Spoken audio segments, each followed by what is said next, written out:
Mental health is any disease or condition that influences the way a person thinks, feels, behaves, and or relates to others and to his or her surroundings.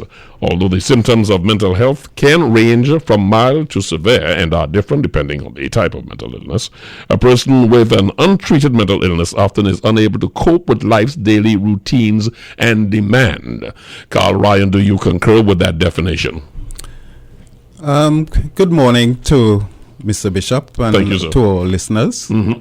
Once again, it's very nice to be here. Good to have you When here. these opportunities present themselves, it's like a golden opportunity because not too often we get the opportunity to talk about mental health and, provide information to the public. Mm-hmm. Concerning the definition, it's a bit long-winded and it's sort of lead persons into a more confused state. The simple definition rather is mental disorder is any disorder of the brain. Simple. And when you place it in that category, then it's clear to see that any abnormal behavior could be leading to a mental disorder. So that no one is excluded. Because previously you had small groups like the dyslexia, autism, Down syndrome and so on. They tended to pull themselves away, saying, indicating rather that, we are not in the mental health category. We are different. Mm-hmm. But mental disorder is any disorder of the brain. Which is precisely why I took the long way to get there, so we can all understand that we are really, all of us, just moments away from having an unstable mental situation. Yes. Mm-hmm. And when we talk about any disorder of the brain, it also expresses two significant factors. One, the person could be at risk to harm themselves. And two, it affects your daily functions. Those are the two significant factors that go along with the disorder. Many mental illnesses have a genetic component, although the genetic effects are far from fully understood. Is there a genetic signature, for instance, that points to predisposition to mental illness? Well, yes, a huge. Genetics and predisposition are two significant factors. Let's look at genetics. The major cause of mental disorder has its relations with genetics. And what that means is that persons with mental disorder who have children are likely to pass on that mental disorder to their child, to their offspring. But it's not as straightforward as that. And I like to say, mental disorder sometimes is cunning and baffling and elusive. Because you may find that although the possibility exists to pass that illness or disorder on to the offspring, sometimes it skips generations. Sometimes one person in the family might have that illness. Mm-hmm. And so one of the significant questions in arriving at some sort of assessment formula is to ask quite early, is there any member of your family suffering with mental disorder? And once that answer is yes, then it helps with your conclusion. Predisposition is a very important factor as well. The neurologists, in attempting to explain this predisposition, tends to say simply that some of us are not wired up as we're supposed to be. And if you look at the battery in a car, if there are wiring faults, the car would function, but it would not function to its maximum. Right. And this wiring up could mean that some of the brain cells, of which there are billions of brain cells, are damaged or are dead, and they form plaques. it's fascinating because although there are billions of brain cells, these what you call nerve cells, they don't meet. But they exchange information through a process. It's like a relay. A relay. Right? You've got everything wired up to the central station, and there is a relay that triggers this and triggers that, but it must dislodge. If it fails to dislodge, or the polarity is incorrect, you're going to short the whole thing. Yes. All right. I got what you're saying. Is there an understanding from what you have seen, not just with the medical professionals, but generally by and large? Do you think the nation understands the extent to which we have an appreciation for the extent of mental illnesses we have in this country? The percentages are we talking about? I mean, we're talking about 1 in 4. Well, this 1 in 4... And this is what was proffered by the Secretary, Verma Dial Singh, who is the Secretary of the Psychiatrists Association of Trinidad and Tobago. Yes. Well, firstly, we need our own research here in Trinidad to establish what is really going on. We tend to take information from international sources. But in fact, what the source said is 1 in 4 persons is likely to develop a mental health problem sometime in their life. So it's a futuristic. We can't say exact that 1 in 4 person has a mental disorder. That will take lots of research. So it's likely to develop a mental disorder problem sometime in their life. It is hard to accept, of course, a quarter of your population. But there are lots of other stats that are quite alarming. And when you look at the fact that, 77% of the workforce in Canada has some form of mental disorder. 90% of persons in prison have some form of mental disorder.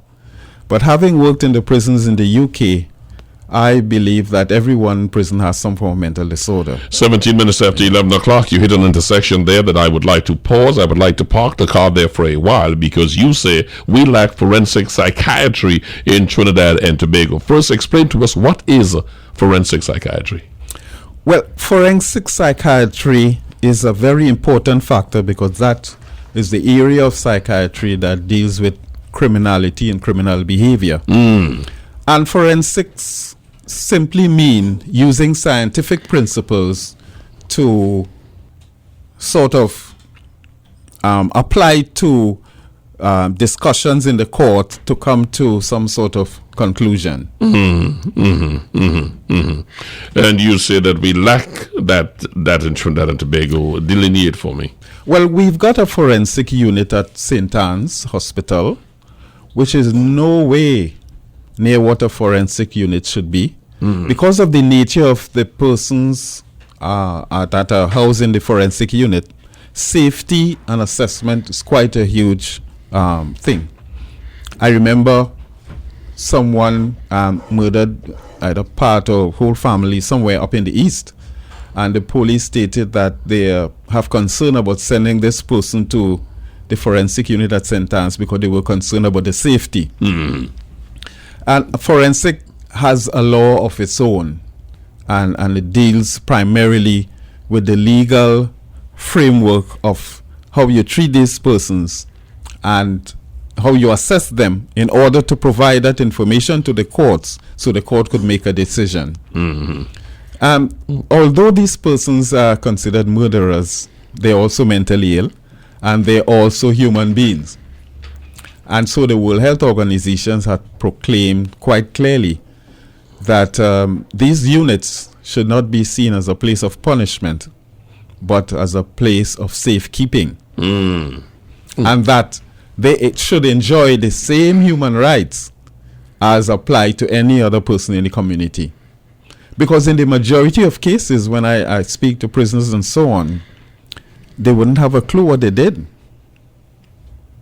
And even in the face of evidence like CCTV cameras and so on, they would say, well, it's not me. And the sense of reasoning is somewhat diminished and complex. I was speaking to a young man once about, he stole a gold chain from a young lady. And his response was, well, I asked her for it and she didn't want to give me, so I take it. So you see this sort of reasoning that helps to propel violent and criminal behavior in persons. But you do appreciate to the average John public hearing an explanation like that, and or knowing that to these find any pretext to go before a court, one going in there and saying that mentally unstable is just one of those defense things that people pull out. Like, what excuse am I going to give up now? Okay, mentally. So you will understand the short fuse of understanding from the general population when they hear these being proffered as reasons, because and now I want to go back to how I started, because I had a long explanation as to what is a mental illness, because it can be argued we are all mentally ill in some form or the other. And when you hear somebody proffering that they're extreme cases, of course, you get into serial killing, you get into homicides, which is that begs an investigation by itself. Yes. But when you see some of these acts committed by people, and it is proffered that this is the reason it was done, you can understand the jaded thinking of the population. Yes, because of their lack of understanding. And so the population needs education. And perhaps this is where I think part of the reason why our mental health system is failing the population, by not educating the population sufficiently about these complexities. Now, it's all well and good for someone to claim the mental disorder when they've committed a crime. Right. But evidence needs to be provided. And the evidence would mean that they make a complaint and the lawyers would make an appeal or ask for a mental health assessment. And they would go through the gamut of assessment, the psychiatrists and the psychologists and all the clinical team. And at the end of the day, through significant observations and tests and so on, would decide on one way or the other.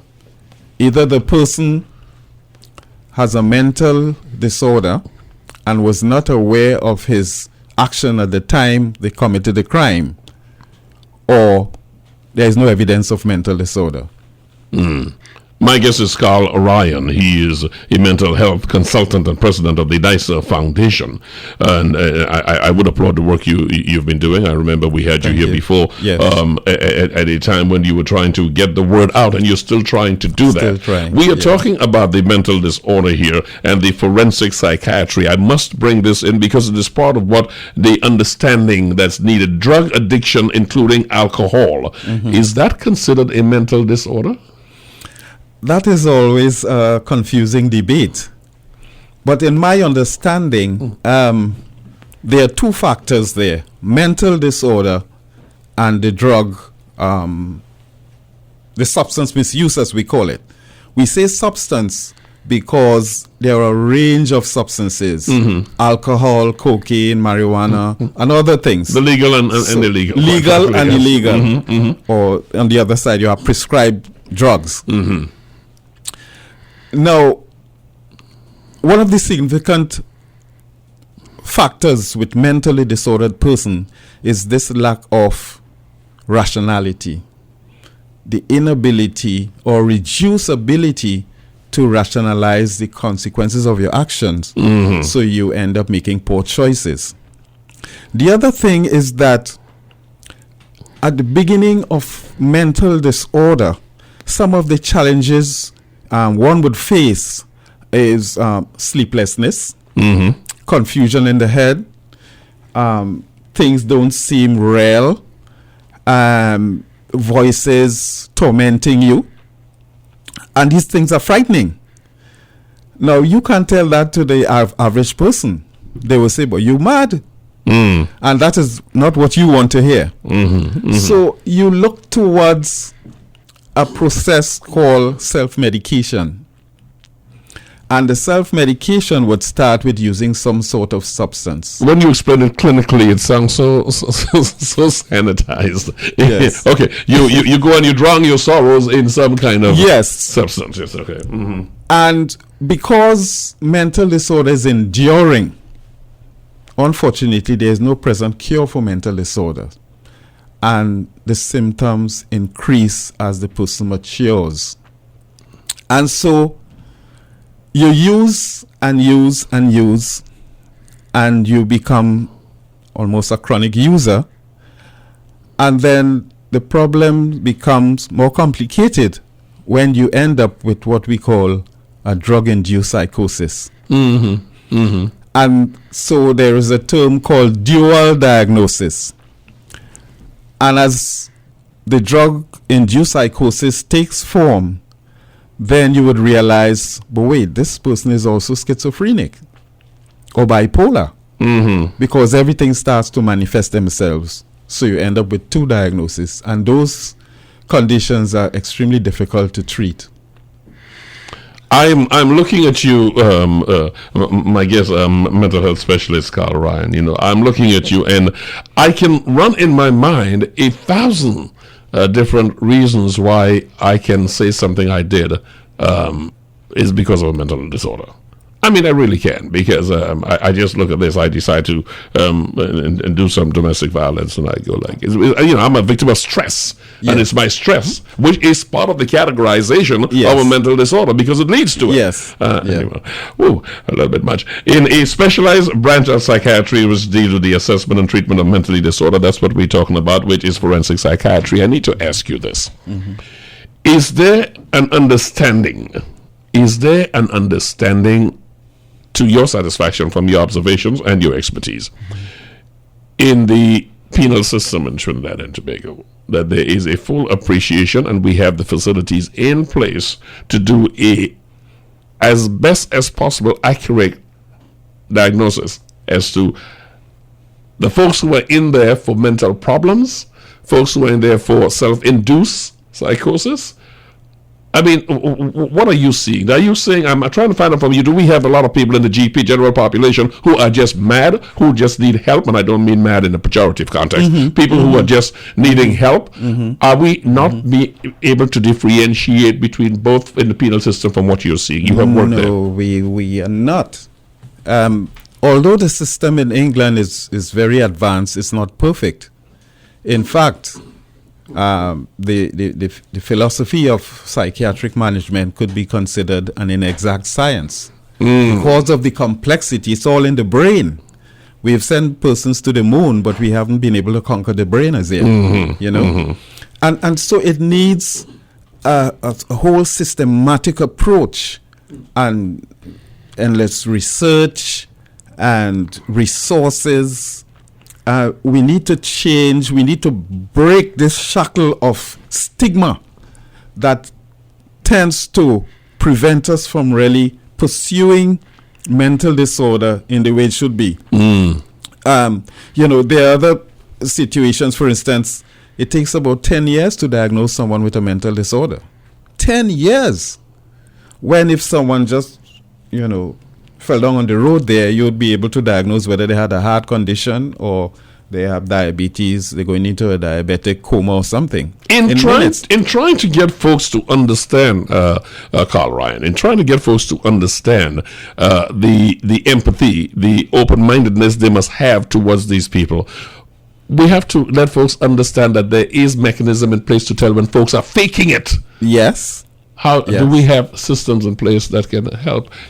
How does one go about this? You talk about 10 years. The guy is, somebody's done something in the prison system. If we ever get there, takes 4 years, if that ever becomes possible. But you're talking about it can take up to 2 years to differentiate, to do a proper diagnosis. Well, yes, because of the nature of the illness, the stigma associated. Persons feel that they are alone. They are ashamed, they are afraid, and they make effort to try to treat themselves. And then when the word gets out, then you have friends and neighbors and families giving you suggestions. Maybe you need to see an Obia man or to go to the pastor for the pastor to pray for you, and all this time things are boiling over until someone finds you shopping on the high street in your underpants. But forgive me for being insistent in this area, because I think it's an area that really begs a straight answer. Of course. Can one tell when somebody is faking it? How can we tell that? If that is by assessment over a period of time. over a period of time. Now, mental disorder is not a simple thing to fake. There are certain behaviors and challenges. If you're faking mental disorder, as part of your faking scenario, would you eat your own feces? That's an extreme case. I think you will agree that's an extreme case. That's normal in the mental health world, So, you see, the lack of understanding. The other thing is that no one is mentally disordered 24 hours a day. Right? You have cycles, it's cyclic. And even I observe that even when someone is on medication, when that cycle presents itself, they will suffer relapse. And so that people will come to me and say that, their brother or sister does play mad sometimes. You see? And this play mad suggests that sometimes they're good, they're very good, and sometimes they're mad. Interesting that you that you bring that point, because that explains a lot of things equally. And one of the reasons I kept asking that question about faking it, one of the reasons that I know it's important for us to have this discussion, two separate trends of thought there. One of the areas I know why this is so particularly important is because stress is considered a contributor to mental disorder. Now, stress can be born of a couple of things: heightened expectations. It can be born of expectations of people. It can be born of so many demands of society put on you. And we have a young generation coming now that are under tremendous stress. I am reading this morning alone that it is expected in the next 3 years over 7 million people can lose their jobs to robots who are now coming in and doing the work, have the tool called menial work. That being the case is how to make ends meet. Young people are now asked to step their education up 5 levels from where it was before in order to have a job. So I'm seeing from this the possibility through stress and expectation, millions of people all over the world, Trinidad and Tobago being no exception, getting into a stress situation where they can fall into the category of mentally unstable. Yes. Now, stress. And are we prepared for that? Is my follow? Is that my question? Go ahead. Stress is a healthy body function. As a matter of fact, there are lots of positives about stress. Starting from the simple situation, if you're going to an interview and you're late, the stress factor will step in and cause you to hurry up and to take a taxi when you should take a bus. Now, normally, the body needs stress to function and to carry out its duties. But the important things about stress is that there must be solutions or accessible to solutions. When you don't have solutions, then the stress accumulates, and the average person on the street would talk about, stress as bus pipe. You heard that term? Yes. Right. So the body could react in terrible ways when there is no avenue for solution. So even in difficult economic times, once the person has hold of their stressful faculties, they'll be able to maneuver those times because they would look at alternatives. I've seen an increase in PH drivers on the road, and some of those could be persons who have lost their job, and that's an alternative. You see, so it's when those alternatives are not available, the stress tension builds up, and then it could cause mayhem. But generally, you see, there was a study came out just recently by the Mental Health Foundation in England, and it shows that 13% of the population is enjoying good mental health. Over 60 million people in the UK. So you see what's and only 13 million enjoying good health. 13. Good Lord. See? So it shows the enormity of mental health problems. And as varied as it is, and it is very varied indeed. Yes. And I like to use the term genetics loads the gun, environment pulls the trigger. and so the environment has a lot to do with assisting us in managing our mental health. And when you look at the environment, it means the persons in your surrounding, the facilities, all sorts of things. Decisions by the state, taxes, all those things help to put pressure on you. I've got that 5 minutes, Carl Ryan, and you just made a very important point there, because it was one of the areas I wanted to go into, and I have to do this really briefly here. You are saying that the environment plays a major part. I love the way you say that. The genetics load the gun, and the environment pulls the trigger. Yeah. So it is true to say that one can expect in depressed or challenged environments, you are going to have a greater number of people who are stressed and deprived, and eventually falling into into the category. Yes. And this is going back to this situation of predisposition. The greater majority of us are predisposed to mental disorder.